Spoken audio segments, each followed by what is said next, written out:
or die. The choice is yours.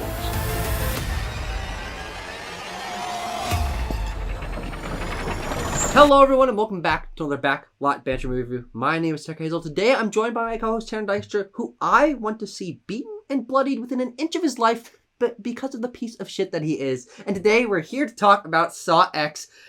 God, it's been a long time coming. We love Saw, and I want to preface this for this video. If you are coming here for a critical analysis of Saw X, get the fuck out of here, honestly.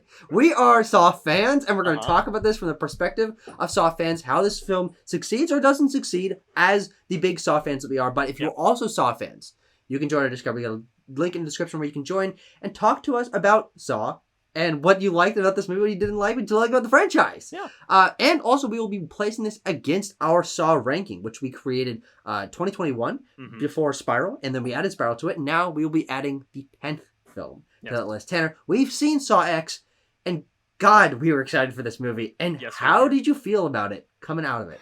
And now a day later. Tucker, I was overjoyed, I think, watching Saw X. I kept thinking, like, oh man, my first time watching a Saw movie in theaters, which is not true, but it's my first time watching a real Saw movie in theaters. And that is to say, we got John Kramer, we got Amanda, we got just a single room with traps. We're simple, we're back to formula, baby, and it's good. It's good to be back. Yeah. It feels like home. It feels like home, honestly. Home is where the heart cozy. is. Home is where the heart is, and that heart is out of its chest, beating on the ground. No, rolling down the stairs. Rolling down the stairs. Thank you. But to be specific, I guess, I say it's back to basics, but it's actually very different from any other Saw film.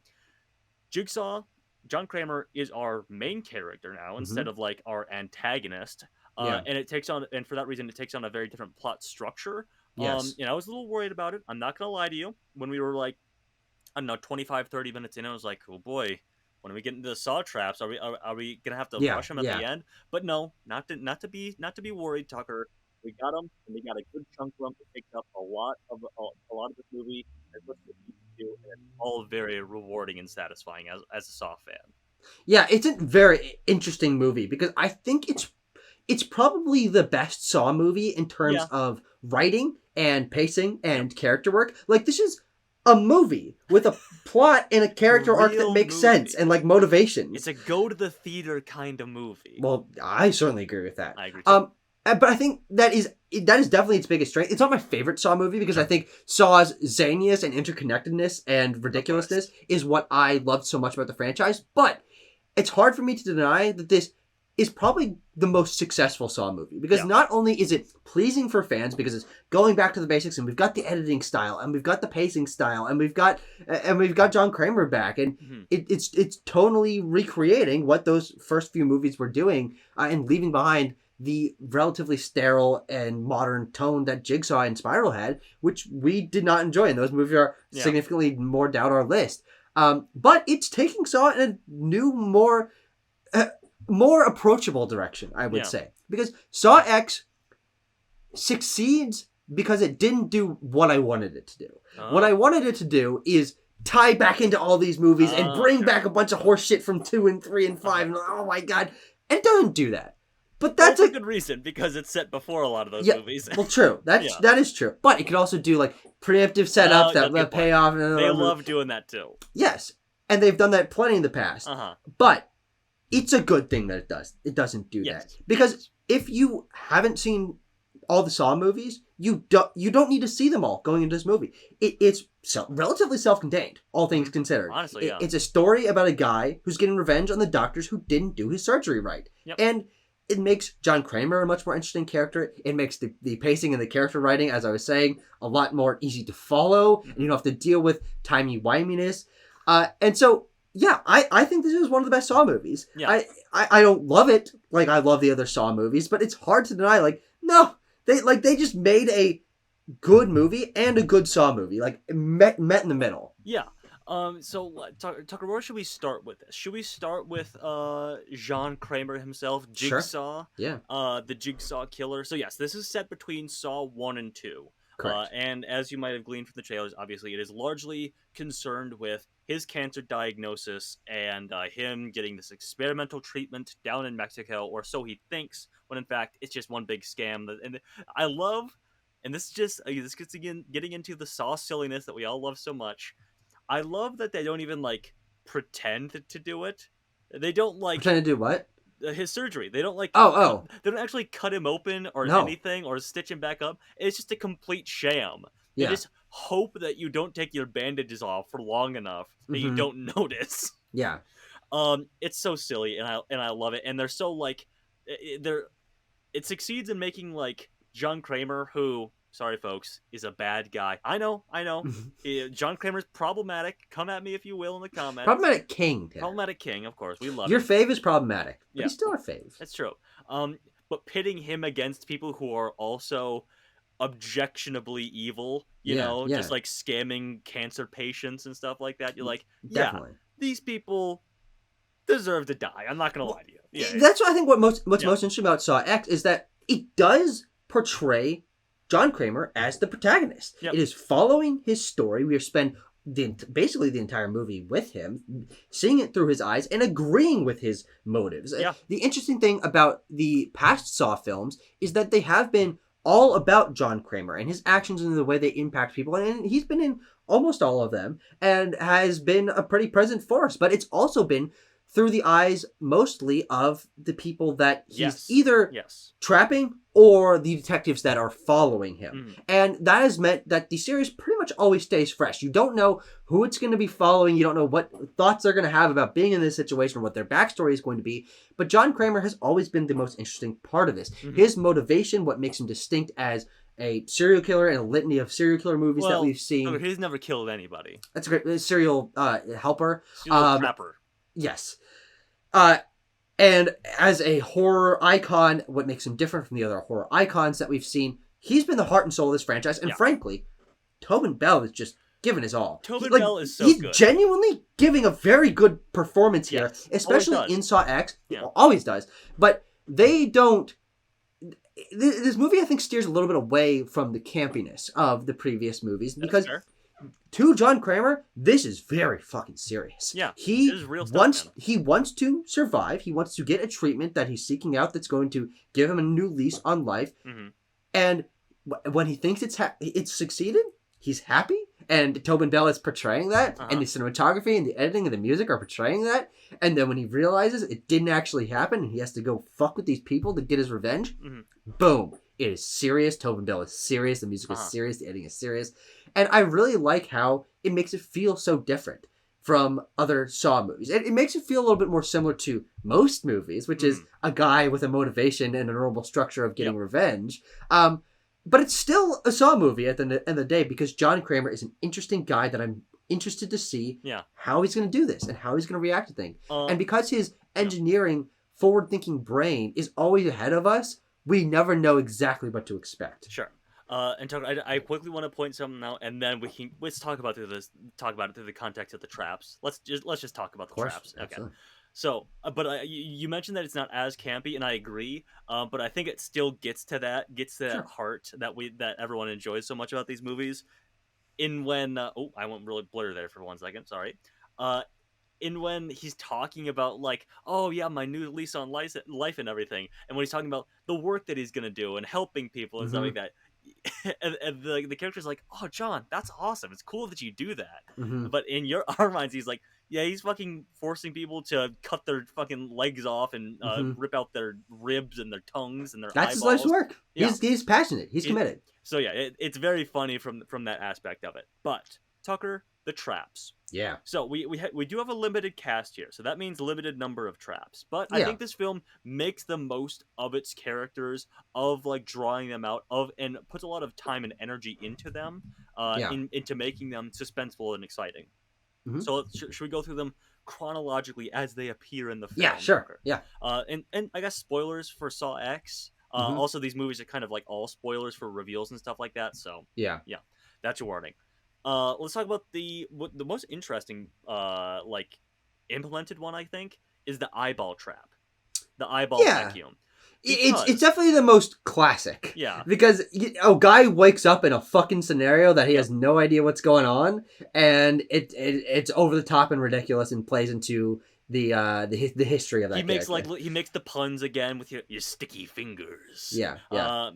But of course, it's not a real trap. Yeah. It's one that Jigsaw imagines doing to this guy when he sees him almost about to steal a watch from a man in a coma. Mm-hmm. And I find it interesting. So it also happens very quick. We don't you don't get super invested in that one, and then you're like, psych, it's not real. So I think that's a good choice on the part of the filmmakers. But is the next one? Do we just jump straight to the people in the room, or am I forgetting one? Yes. No, because we get that first scene of him in the hospital imagining.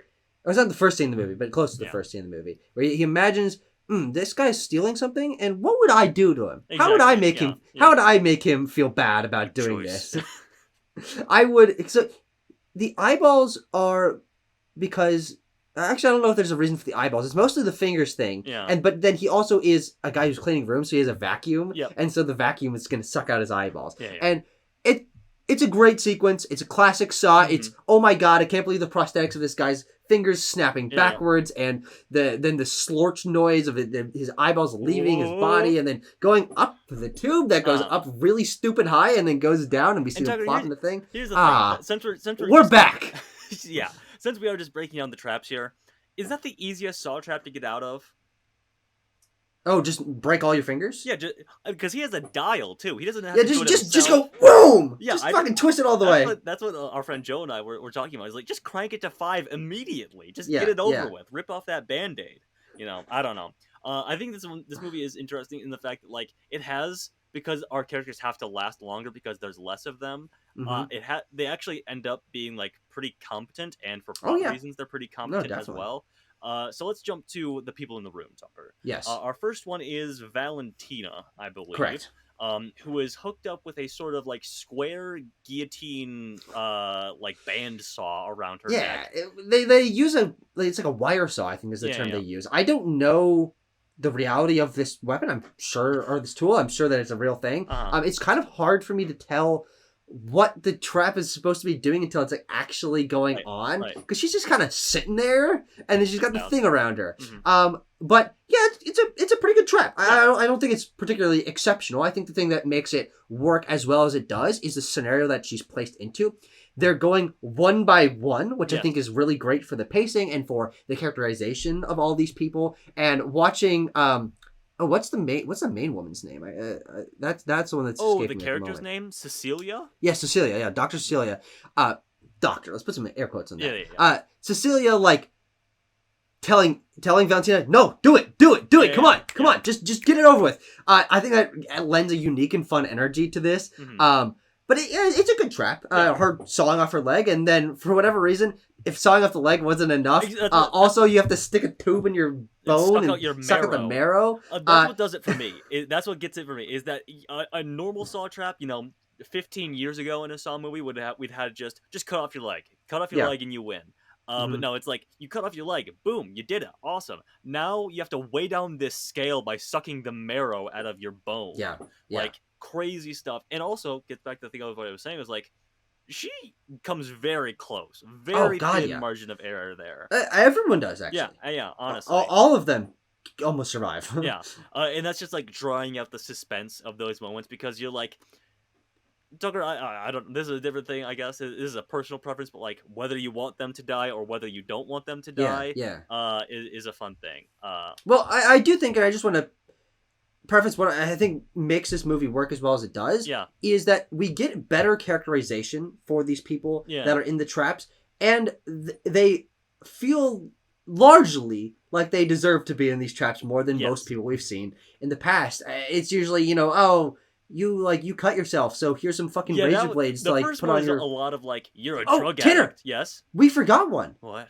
We skipped one. What? There's the taxi guy that has the knives on his hands. That's a great fucking trap. Yeah. Sorry. Yes. So the first guy that he abducts in part of this, discovering this plot, is the taxi driver, and also is the doctor that supposedly did his surgery. And he straps pipe bombs to his arms, and he's like, you have to cut the skin off your arms in order to get the pipe bombs off there as well. And it is just that's the one that feels like maybe the most classic in terms of like the effects, because Yeah. it's just a lot of like it's just gushing blood and Dark like black blood yeah, coming exactly, out. and like The gnarled editing's skin and flesh. Yeah. Yeah. We're flashing it around. He's screaming. We're yelling. We're cutting back to John Kramer, and he's just hitting him. He's hitting him with that Kramer stare. And Yeah, just, yeah. The interesting thing about John Kramer in this movie is, for all the traps except for the one that didn't happen, he is there. And he's watching them. They know he's there. Yes. They know he's the one doing it to them. They know who he is, and they can see him. Yes. And it lends a totally different flair, because rather than what the real scenario of most Saw traps is they don't know why they're here. Voice. They don't know who this is. They don't know why he's doing it to them. They are looking up at him like, what the fuck is wrong with you? Yeah. Why are you doing this to me? John Kramer, I know that's you, and you can help me if you come down here. That's really, really different for the Saw franchise. Yes. But yeah, that's a solid one. That's a it's solid a good try. one. Yeah. And he also makes it out of that one. He does. We don't see him again. No, we don't. So whatever. But he's, he has a new lease on life. Yeah. Maybe he's gonna become an apprentice. I love that when he brings down the first aid kit and sets it down next to him once he's done too. He's like, here, pat yourself. Yeah, and he places his hand lovingly on his shoulder. He's like, no, don't worry, it's gonna be okay. I like to think that Diego, I think his name was, became another apprentice as well. We just have another Saw apprentice floating around in the Saw universe. But okay, we did that one. We did Valentina in the room, and then next is Matteo. Matteo, thank you. Yes. Who in the trailer, the one that I was most excited for was the doing brain surgery on yourself while you're fully awake. He's strapped into a chair with like electric things around his neck to shock him to death.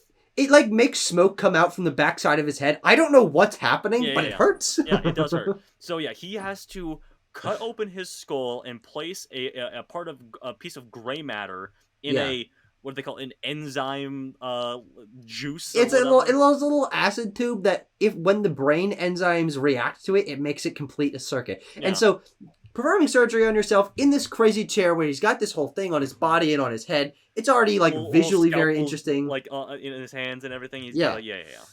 But I think that's probably my favorite trap in the movie, because honestly, it ties very nicely into the scenario of the film. I think that the pacing of it's very interesting, where he's like, I don't know what to do. I've never done this before. Oh God. And then, let's be real, he does a pretty damn good job. Honestly. He cuts a nice hole in his head. Yep.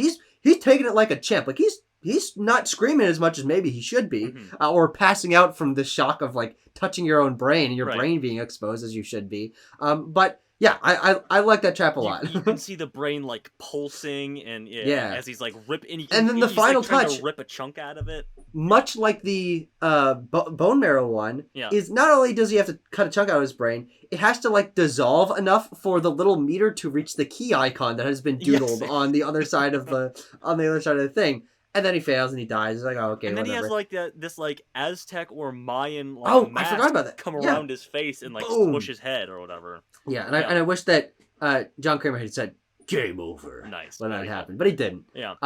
That's a good one. That's my personal favorite trap. Also, side note, referring back to Diego and you, as you mentioned, Tucker, the rolling the heart down the stairs thing at the beginning. That's a line that comes up a number of times. Never happens. Feels like a cut trap or something. Because possibly. It feels like it's something that they're and now you have to cut your own heart out or whatever. Tanner, hard to survive that. Hard to survive that, I know, but it feels like something. They're all hard to survive. Now that one's impossible to survive. Yeah. So that would be an Amanda trap, Tanner. That would be an Amanda or a Hoffman trap. Sure. But Tucker, let's move on. Let's talk about Gabriella, who is meant to be the most sympathetic character here, because she's just she's the one that welcomes John Kramer into the facility, and she she's very timid. She's a drug addict, as we come to find out, much like Amanda. Yeah, but that's that's her biggest thing. Yeah. She presumably was aware of the situation and was using it to get money, but she was using it to get money not just to I don't know, fuck about and go hurt more people, but to get drugs. And so that is the one example of this movie kind of going against this being a really consistent motivation for John Kramer, though he also did this exact same thing to Amanda. So in terms of her being a drug addict and putting her in a trap to get her to Tucker, appreciate what life. is Gabriella's trap? Explain this one to us, Tucker. Gabriella's trap, I think, is the most extravagant one. Yes. And it was certainly the most fun to watch revealed, because it also wasn't in the marketing at all, I don't think. No. She is on the ground. She's just standing there. I'm like, how are they going to get her into a trap? But then it turns out that she has a chain on her foot and a chain on her hand. Mm-hmm. And she's pulled up and up and up into the air. I'm like, where the fuck is this going? And then she dangles up there, and then there's a hammer in front of her. Yeah. And then a giant fucking radiation cannon is sitting in front of her and just starts blasting her with cooking her heat and radiation and miscellaneous fucking sun rays and shit.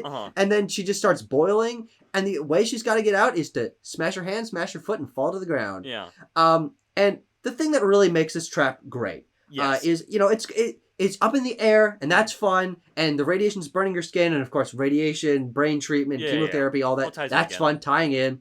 Though it doesn't have anything to do with her and like her transgressions, because she wasn't the one using the radiation a lot of times thing.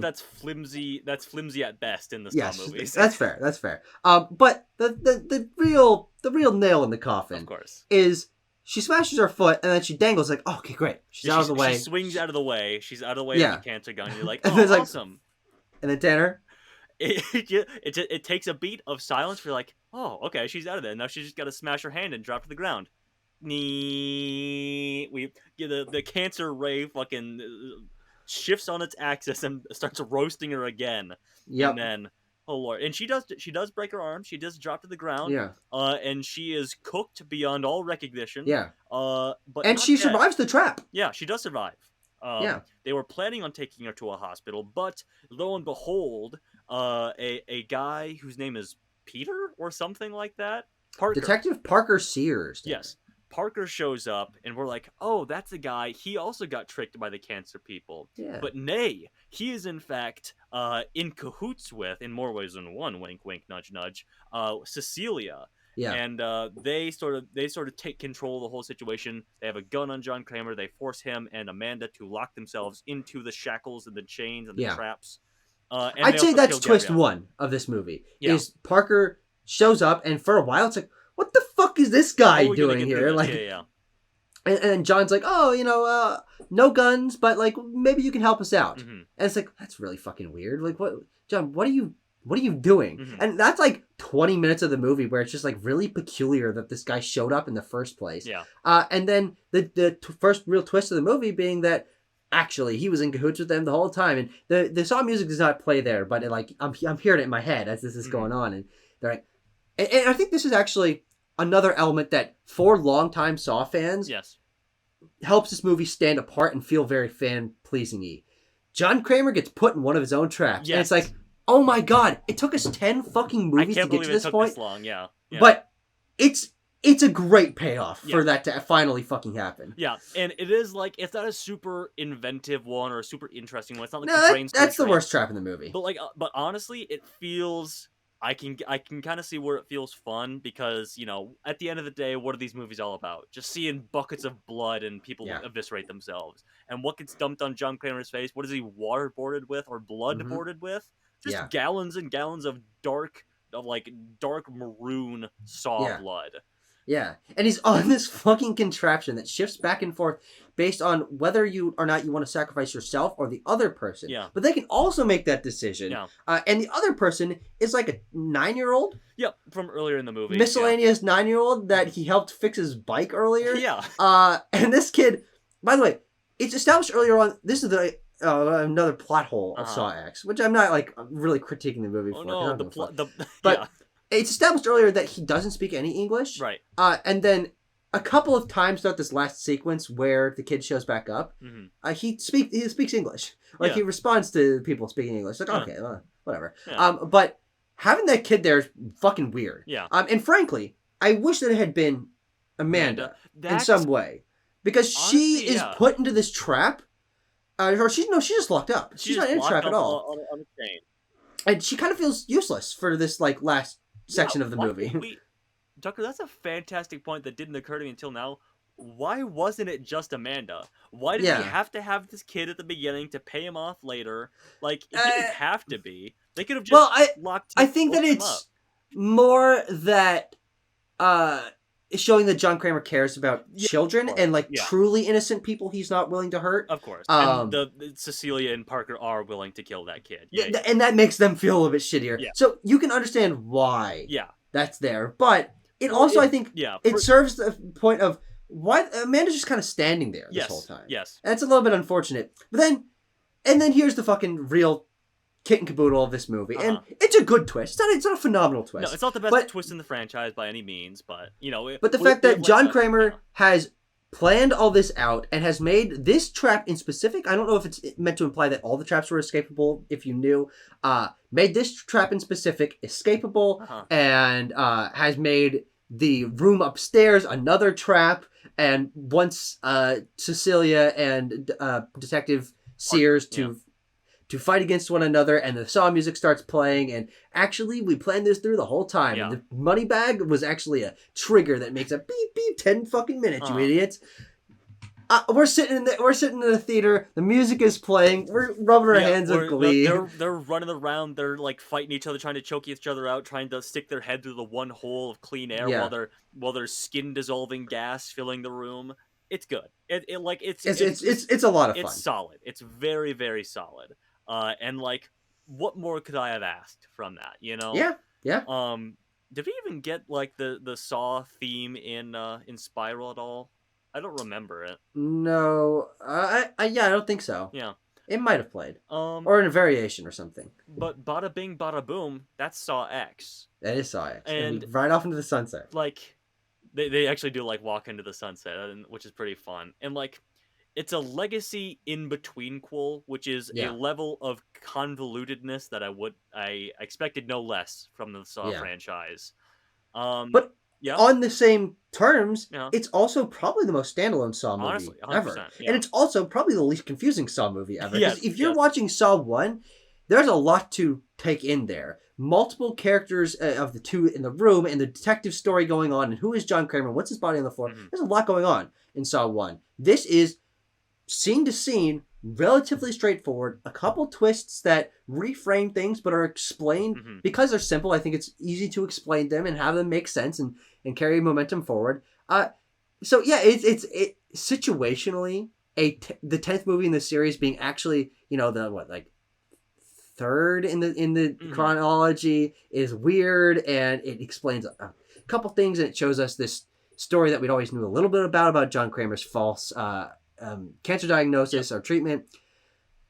It's just I really think this is the best Saw movie because it works as a standalone film, and it is straightforward enough for people that aren't stupid Saw heads like we are to understand it. But it also, even though it's not leaning into the crazy campy timey-wimey nonsense of the other ones that made us love it so much, it has a lot of elements of a fan service to it. Seeing John Kramer and his traps, having him be the protagonist, having it be a little bit more straightforward, and developing him more as a character, and getting the classic editing style and cinematography style and music style. It's a Saw fan's dream that also brings in hopefully new fans. And so what else could have asked? Like, they did it with this movie. Just some other things I want to point out quickly before we give scores and talk about the post-credits scene. Sure. Is that we get also a lot of, while we're sort of like biding our time for the traps to come, we also get a lot of like pig mask abduction horror stuff, which is pretty solid actually. I really like the shot where they're grabbing Cecilia from her home last.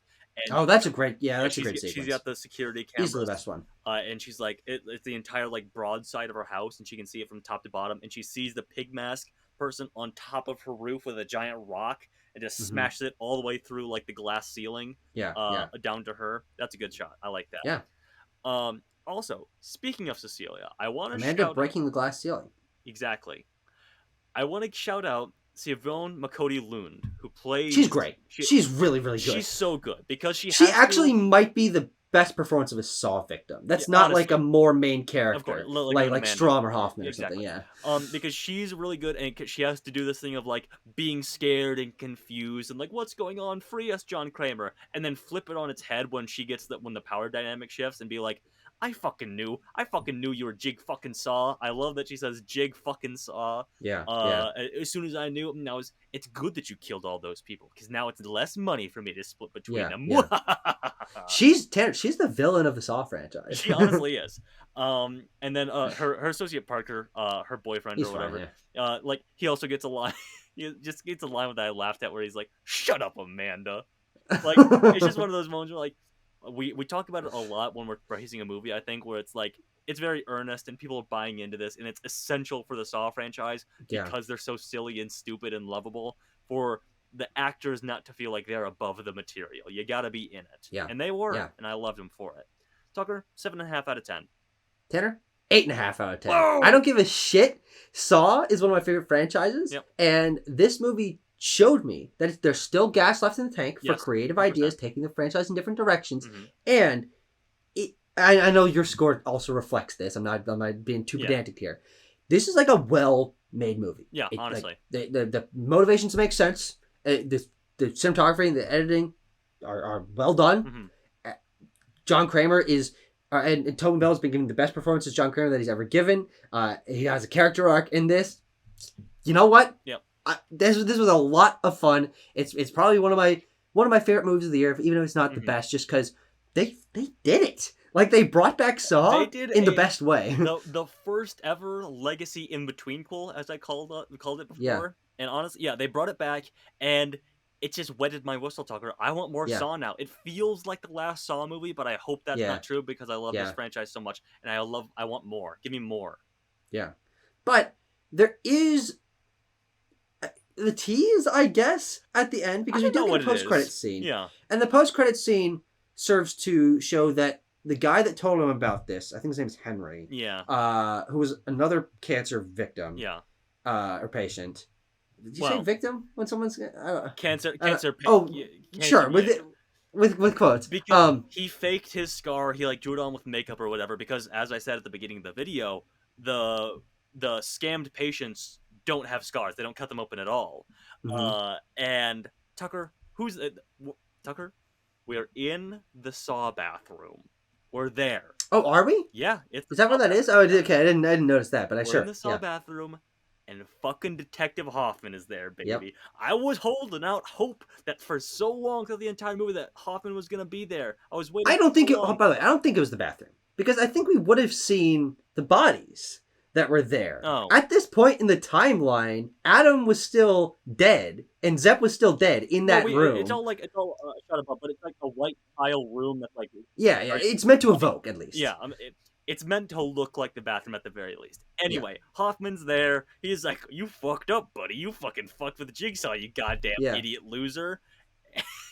And then they put this trap on him. Yeah. That unclear. There's no rules. It's just it's a tummy tickling trap with knives, and then it cuts. And that is fun because we get to see Hoffman. But that's really all it does, dude. It just let us see Hoffman one time. But it's so good because Tucker, we were so excited to see Hoffman again. We love seeing him. I was slapping my knees. I clapped. I did a yes. I did a fist pump yes when I saw Hoffman. He says epic bad luck.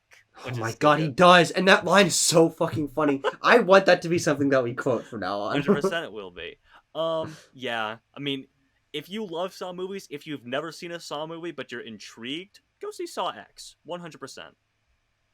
Absolutely. 100%. Yeah. Tucker, are we put another ranking though? Absolutely, we are. Ranking time, baby. Start the betting, Tanner. Okay. Let me see what we got here.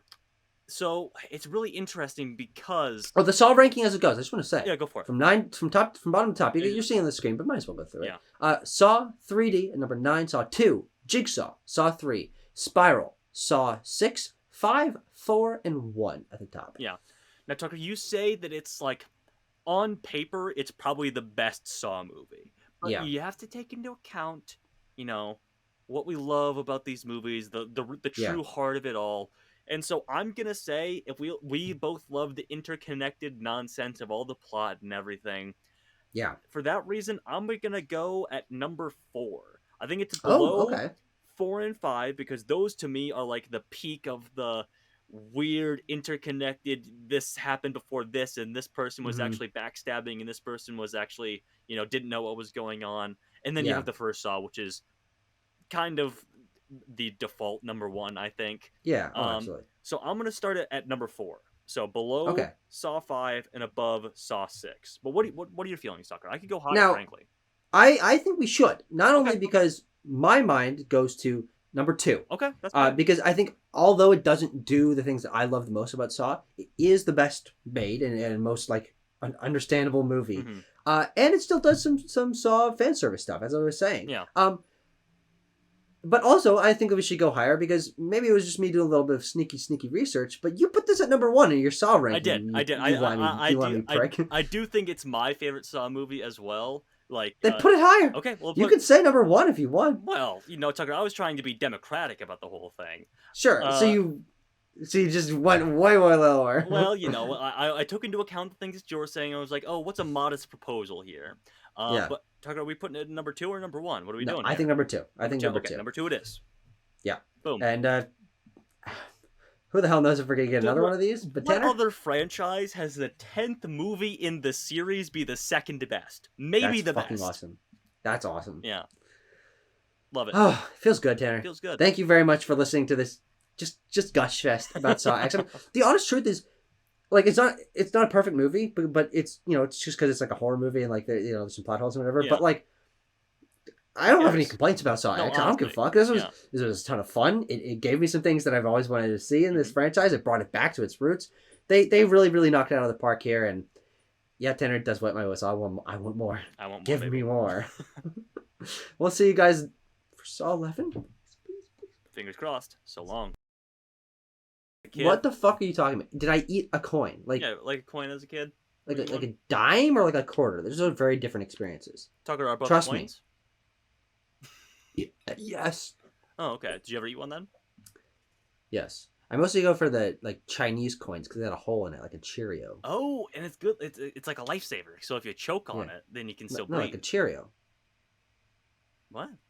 That's why they've got the holes. In Cheerios? Yes, because if a baby's eating a Cheerio. Like a baby. Okay, I was like, Tucker, how narrow is your esophagus, pal? Tanner? Only one way I to got a find tiny esophagus.